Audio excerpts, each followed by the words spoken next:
Sa kainan ng paaralan, alas 12 ng tanghali. Yung mga tol. Kanina ka pa namin hinihintay. Saan ka ba galing? O ngayon, hindi ka pa pumasok kanina? Sa labas lang ako galing eh. Kasama ko ang mga barkada ko. Nung nagtambay lang kami sa tambayan namin sa daan.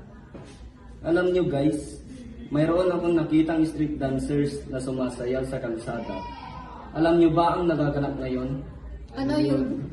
Ngayon ang buwan ng Calabar Carnival na nagaganap dito sa Nigeria.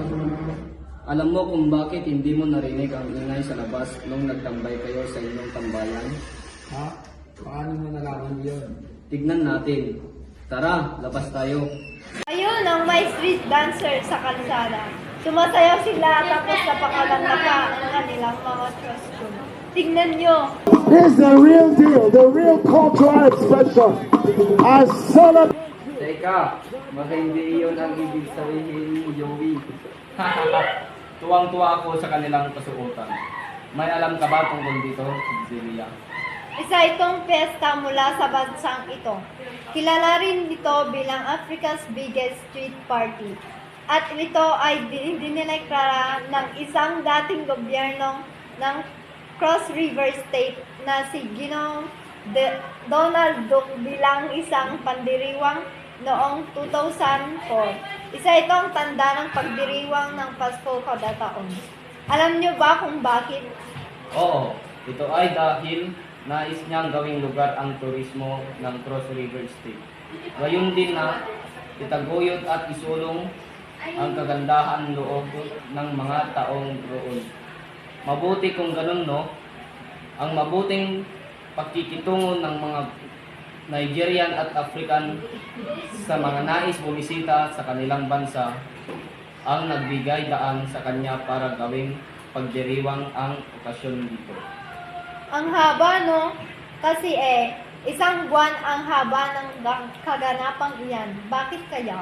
Siyempre, dahil yan sa mga kaganapan tulad ng mga kaganapang pangkultural at iba pa. Malamang, kultura ang nagbigay daan sa kanila upang gawing kaganapan ang mga ganitong bagay. Maipapakita nila ang kanilang mga kultura at tradisyon sa pamamagitan ng ganitong bagay. Mahalaga ang ganitong bagay sapagkat ito ay paraan upang mapanatili ang kanilang tradisyon at kultura at maipapamana nila ito sa ibang tao sa susunod na henerasyon.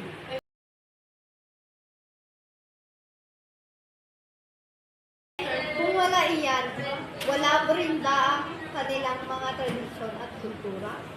Hindi naman sa ganun na kapag wala ang karnival, mawawala agad ang kanilang tradisyon at kultura. Tayo rin ang mga Nigerian at kailangan ang ganitong pagdiriwang para mabuksan natin ang ating bansa sa ibang taon na pumunta rito. Ano naman ang magagawa natin kung wala ito? Papaano na ang ating mga tradisyon at kultura? Pagbalik nila sa paaralan, sa silid-aralan.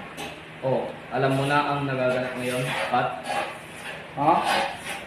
Dapat sana, hindi ka sana tambayan ninyo kanina habang nag-usap kami tungkol sa Calabar Carnival. Malamang, kasama mo ang mga barkada mo doon, no?